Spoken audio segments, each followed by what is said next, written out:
Well, hello. Today we are going to be reading a fancy story called The Emperor's New Clothes. Once upon a time, there was an emperor who loved clothes more than anything else. He had more clothes than anyone in the land. The emperor's clothes filled all the closets and most of the rooms in the royal palace. It was a good thing the emperor was very rich, because he spent so much money on clothes. The emperor selected only the finest, most comfortable fabrics, and he hired the best tailors to work for him. The emperor also spent a lot of money on mirrors. He thought his fancy clothes made him look quite dashing, so he spent most of his free time looking at himself.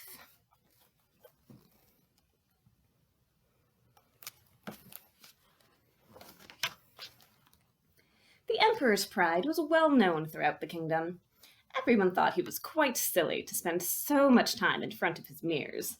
They made jokes behind the emperor's back, but no one ever said anything directly to his face. They did not want to make the emperor angry because he was, after all, the ruler of the land. Word of the silly emperor who loved fine clothes reached two thieves in a faraway land. Instead of making jokes about him, the thieves thought of a way that they could use the emperor's pride to make themselves rich. The thieves dressed up as traveling tailors and made the long journey to the emperor's palace. They told the palace guards that they had the most wonderful fabric in all of the world, and they asked for permission to show it for the emperor.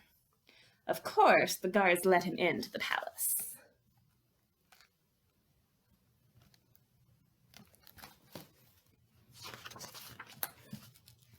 The sneaky thieves presented themselves to the emperor and his wife. They explained that the fabric was not only wonderful, but magical too. Only the wisest people in the land will see this fabric, they said. It will be invisible to fools and all those who are unfit for their office. When the thieves opened their bags, the emperor squinted. He saw nothing at all in their hands. Why, I must be a fool, thought the emperor. Either that, or I do not deserve to sit on this throne. The emperor was embarrassed that he could not see the fabric, so he said, "This is the most magnificent fabric that I have ever seen." The emperor asked his wife what she thought of the magical fabric. She couldn't see anything, but she didn't want anyone to think she was a fool, so she said, "It is quite extraordinary. It's like no other fabric that I know."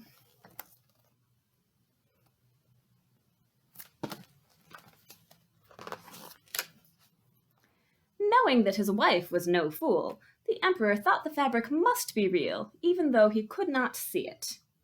He offered the thieves 20 pieces of gold to make a new suit for him. They thanked the emperor and went to work right away. "When you wear this suit, it will feel as light as a spider's web against your skin," one of the thieves said as he measured the top of the emperor's head. The other thief explained, "You might even feel as though you're wearing nothing at all." "I can't wait to try on my new suit," said the emperor excitedly. "It really sounds like it's the most wonderful fabric in the world." The thieves smiled slyly and winked at each other behind the emperor's back. They had finished sizing him up.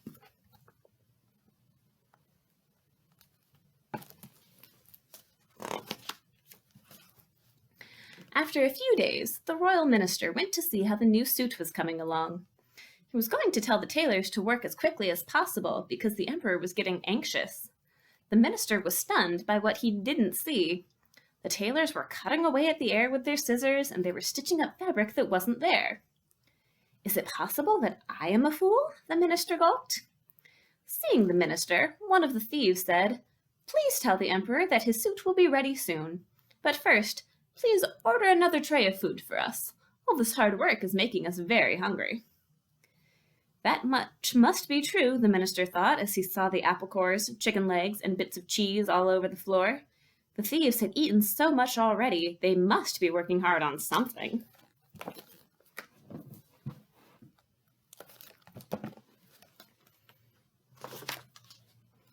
Finally, the thieves brought the emperor his new suit. He put it on slowly, being careful not to snag the fine stitching he couldn't see. Then he strutted around the room. He had never felt so dashing.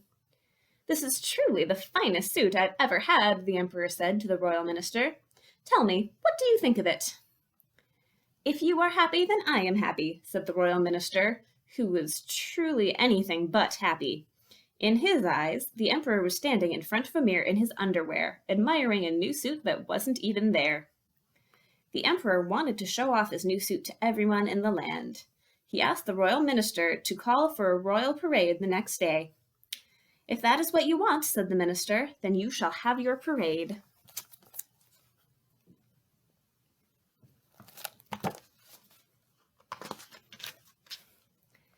Everyone in the kingdom was excited about the parade. They had long ago grown bored with all the stories of the emperor's clothes, but what interested them now was the new magical fabric. They had all heard that fools could not see the fabric, and they wanted to find out who among them was a fool and who was not. On the day of the parade, everyone pushed and shoved to get the best view. But when the emperor appeared, everyone was shocked. The emperor was in his underwear. Nobody in the crowd could see the emperor's suit, but of course no one would admit that out loud. Nobody wanted to look like a fool. Instead, the people said, "How handsome you look, Your Majesty. That certainly is a splendid suit. I never knew any fabric could look so wonderful."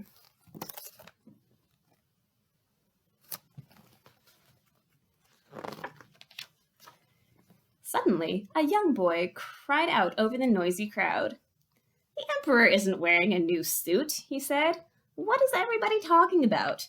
The emperor is wearing nothing but his underwear." The emperor quickly turned to look at the crowd. They stood in stunned silence. Instantly, the emperor knew the boy was telling the truth. He realized that he had been a fool, and now he was parading himself through the kingdom in his underwear. Needless to say, the emperor felt quite embarrassed and quite foolish. All at once, everyone in the crowd began to laugh. They realized that they had all been foolish too. They pretended to see a suit that was not even there because they were afraid of what the others would think. They felt silly for not telling the truth to the emperor.